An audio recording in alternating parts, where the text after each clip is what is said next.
Mañana específicamente se cumplen 191 años. Continúe usted apreciando esa presencia de San Martín ya en Lima y las dificultades que tuvo que afrontar. Veamos.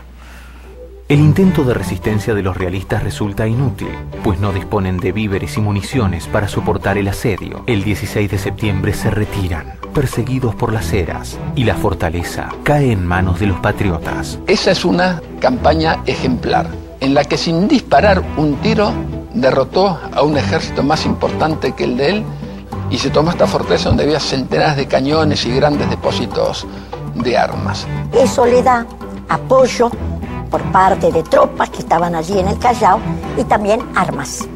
Está un poquito más tranquilo San Martín, se dedica a gobernar.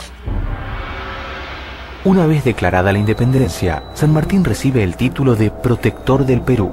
San Martín no quiere ser un dictador y entonces se escoge esta fórmula intermedia, protector. El protectorado significaba que asumía San Martín el poder ejecutivo y el poder militar, pero que no lo hacía como dictador, sino lo hacía mientras tanto no se instale un Congreso Constituyente.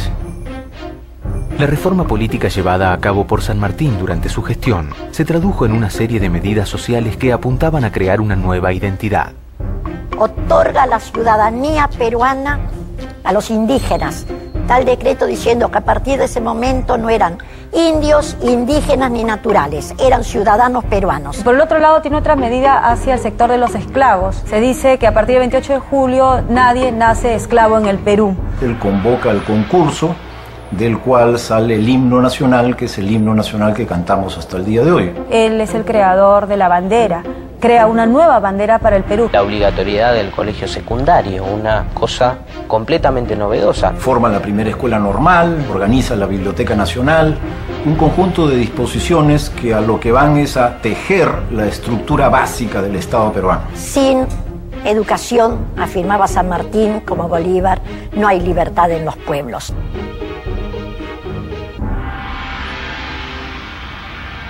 Es un reto muy grande el que tiene San Martín en manos porque, en primer lugar, la gente no toma partido al 100% todavía por el proceso de independencia y, por el otro lado, hay profundos debates sobre el sistema que Perú debe escoger. La forma de gobierno propiciada por San Martín para manejar los destinos del Perú era la de una monarquía constitucional, pues temía ver repetida en el recién liberado territorio la situación interna que por entonces desangraba a las Provincias Unidas. En Miraflores primero y después en las conversaciones de Punchauca, San Martín va a plantear el tema de la monarquía. San Martín había propiciado, lo mismo que Belgrano, Pueyrredón, Güemes y muchos próceres, un régimen monárquico para las Provincias Unidas. Lo mismo propuso para el Perú. ¿Cómo? San Martín y Belgrano eran monárquicos. Y sí, eran monárquicos porque la monarquía era el sistema político más vigente, de mayor arraigo en la época. Había muy pocos republicanos. El tema de la monarquía era declarar al Perú independiente, pero conformar un reino y traer como rey a un monarca europeo. De tal modo que, liberado el Perú, este sea una monarquía constitucional. La idea de San Martín era que fuera una monarquía constitucional, donde el rey fuera un símbolo, pero se gobernara a través de las cámaras de representantes del pueblo. Me parece muy interesante que San Martín no impone por la fuerza sus ideas monárquicas, ¿no? Lo que él buscaba era el consenso.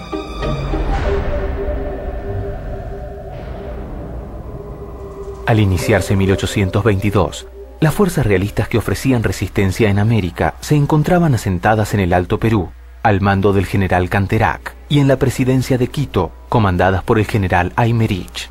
Bolívar, que domina Colombia y Venezuela ya por completo, inicia su ataque marchando hacia el sur, donde Sucre ha desalojado a los realistas de Guayaquil y se apresta a poner sitio a Quito. Bolívar tenía dos ejércitos, la Guardia Colombiana, que estaba a sus órdenes inmediatas, y el Ejército del Sur, que estaba a órdenes de Sucre en Guayaquil. En el norte, las tropas de Bolívar se encontraban detenidas en Bomboná ante la fuerte resistencia de los habitantes de Pasto. Sucre solicita a San Martín el envío de una fuerza auxiliadora. Sucre, para poder luchar y derrotar a Aymerich, pide ayuda a San Martín. San Martín, ante ese pedido, le envía unos 1.400 soldados y con ellos un regimiento de granaderos a caballo al mando de Juan Galo de la Valle. Llegan estas tropas a Guayaquil, se unen a los efectivos de Sucre y obtienen el gran triunfo de Riobamba. Se triunfa en Riobamba, se triunfa en Pichincha y esto hace que cese la resistencia realista en el territorio de Quito, es decir, la actual República del Ecuador. Vencidas las fuerzas realistas, Quito pasó a integrarse a territorio colombiano, pero Guayaquil se encontraba inmersa en una lucha de facciones que exigieron la intervención directa de Bolívar. El 16 de junio de 1822, el general ingresó en la capital y estableció a Sucre como gobernador. Mientras tanto, en Lima, San Martín enfrenta una crisis política. En paralelo, la guerra se empantana. Hay una expedición militar que no tiene mayor éxito. Macacona es la batalla en la que pierden las fuerzas patriotas y esto va a ser tomado por los enemigos de San Martín como una propaganda intensa en contra del régimen. Entonces eso precipita que San Martín busque ayuda. Justo con la declaración de independencia el 28 de julio de 1821 podemos decir que se inicia ahí el tipo de partidos políticos, muy remotamente, protopartidos, eran bandos, eran facciones. Por un lado estaban los que querían la monarquía absoluta, por otro lado estaban los que querían la república o liberales, y la tercera posición o alternativa era la monarquía constitucional. Esto se reflejará posteriormente en el Congreso del 20 de septiembre de 1822 y son el germen de los partidos políticos en nuestro país. Vamos a continuar viendo y apreciando esta historia. Adelante. Era necesario tener una fuerza militar para resistir. San Martín no tenía esa fuerza, no tenía el apoyo de Buenos Aires, tampoco Chile se lo podía dar. San Martín solo no podía. En el interior del Perú, los realistas al mando del virrey de la Serna y el general Canterac conservan una fuerza de 15.000 hombres. San Martín resuelve solicitar ayuda a Bolívar para eliminar el último vestigio de dominio español. No tener un ejército bien preparado, numéricamente superior al español, hace que San Martín piense en soluciones, ¿no? Por un lado, la solución externa es convocar a Bolívar. Él pensó que Bolívar le podía dar los refuerzos necesarios y esa es la gestión que hizo. Él le había dado tropas a Sucre, correspondía a la acción, pero para ello tenían que entrevistarse. En julio, San Martín se embarca en el Callao hacia Guayaquil, donde arriba el día 25. Al día siguiente, luego de un cálido recibimiento, se produce una entrevista entre los libertadores del norte y del sur.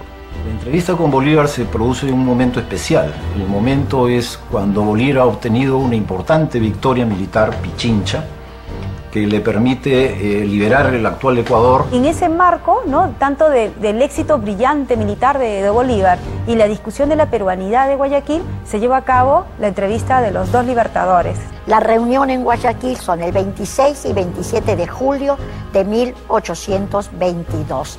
Gran recibimiento, Bolívar dice: tengo el gusto de estrechar la mano a mi amigo, permítame usted que lo llame así, que es el título mayor que puedo darle. San Martín lo mismo, que se encuentra con el héroe del norte, para él es la satisfacción mayor.